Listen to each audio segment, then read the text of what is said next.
আসসালামু আলাইকুম, সবাইকে ওয়েলকাম করছি আমার আজকের আরও একটা নতুন ব্লগ দেখার জন্য। আর যারা ভিডিও দেখা শুরু করেছেন শুরুতেই ছোট্ট করে একটা লাইক দিয়ে আমার ভিডিওর সাথেই থাকবেন প্লিজ।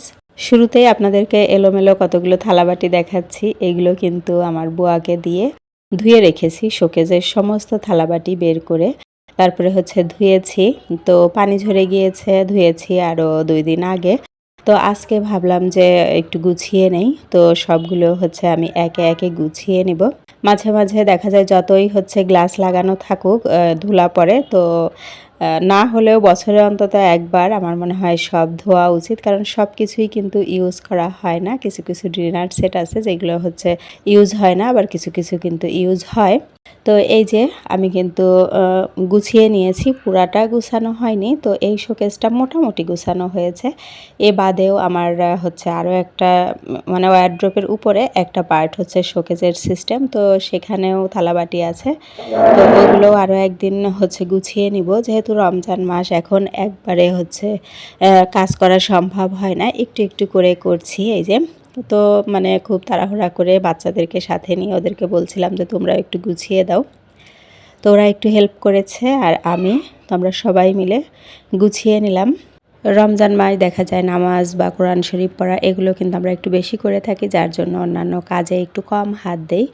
তো শোকেস গুছিয়ে ভাবলাম যে একটু ড্রয়িং রুমটাও একটু মানে এগুলো ডাস্ট করে নেই। তো এগুলো এই যে আমি একটু ঝাড়া দিয়ে নিয়েছি, ধুলা পড়ে কিন্তু জাস্ট ড্রয়িং রুমটাই একটু মানে ক্লিন করে নিচ্ছি। আর এর আগে কিন্তু আমি আমার বুয়াকে দিয়ে ক্লিন করে নিয়েছিলাম, সেগুলো আর আপনাদের সাথে শেয়ার করিনি, যেহেতু রমজান মাস এখন আর অত বেশি কিছু শেয়ার করিনি। ছোট ছোট করে একটু ভিডিও আপনাদের সাথে শেয়ার করি। তো ভিডিও দেখতে দেখতে যারা এই পর্যায়ে এসেছেন, লাইক না করলে প্লিজ একটা লাইক করে দিবেন। আর যদি নতুন কেউ দেখে থাকেন চাইলে চ্যানেলটিকে সাবস্ক্রাইব করে আমার চ্যানেলের সাথেই থেকে যেতে পারেন। মানে এই ড্রয়িং রুমে যে কয়টা ওয়ালমেট আছে সেগুলো কিন্তু সব আমি একটু মুছে নিচ্ছি, কারণ ধুলা পড়ে। সাথে এই যে টিভিটাও একটু মুছে নিচ্ছি। আমার মেয়েই বলছিল যে আম্মু টিভিতে ধুলা পড়েছে, একটু মুছে দাও। তো মুছে দিলাম। আর এই ফুলগুলো কিনেছিলাম এর আগে মেলা থেকে, আপনাদের সাথে শেয়ার করেছিলাম।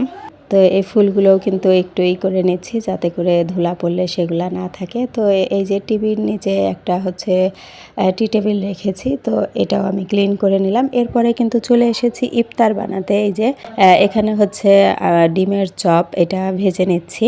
আজকে আর বেশি আইটেম করব না, যার জন্য এটা একটু বেশি করে নিয়েছি। না হলে আপনারা দেখেছেন যে আমি কাবাব বা চপ এগুলো যে কয়জন তার থেকে একটা বেশি করি। আর পেঁয়াজুটাও ওরা কেউ খায় না, আমিও খাই না, জাস্ট আমার শাশুড়ি আর আমার হাজব্যান্ড খায়, যার জন্য কম করেই করি।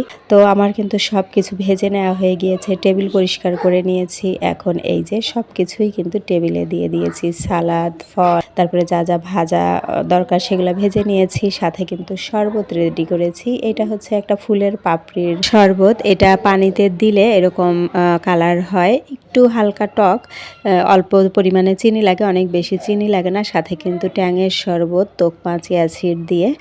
এই তো আমাদের আজকের ইফতার এ পর্যন্তই। সাথে আমার অল্প জিলাপি আছে, জিলাপি আমার হাজব্যান্ড নিয়ে আসবে, তো সে এখনও এসে পৌঁছায়নি।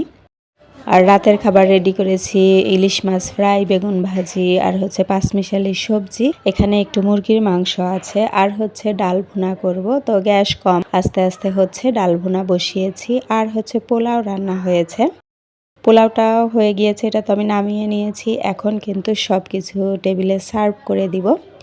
টেবিলে পোলাও নিয়ে আসলাম আর একে একে কিন্তু সব কিছুই দিয়ে দিব, মাছ, মাংস, ইলিশ মাছ ফ্রাই, বেগুন ভাজি, সবজি, আর ডাল ভুনা। তো ডাল ভুনাটা চুলায় আছেই, ওটা অলমোস্ট হয়ে গিয়েছে, আর একটু বাকি আছে। তো আমি এগুলো টেবিলে দিয়ে এরপরে আরও তো কাজ থাকে বা নামাজ থাকে, তো আমি সেগুলো করে নিব। টেবিলে দিয়েছি, যার খাওয়ার দরকার হবে সে খেয়ে নেবে।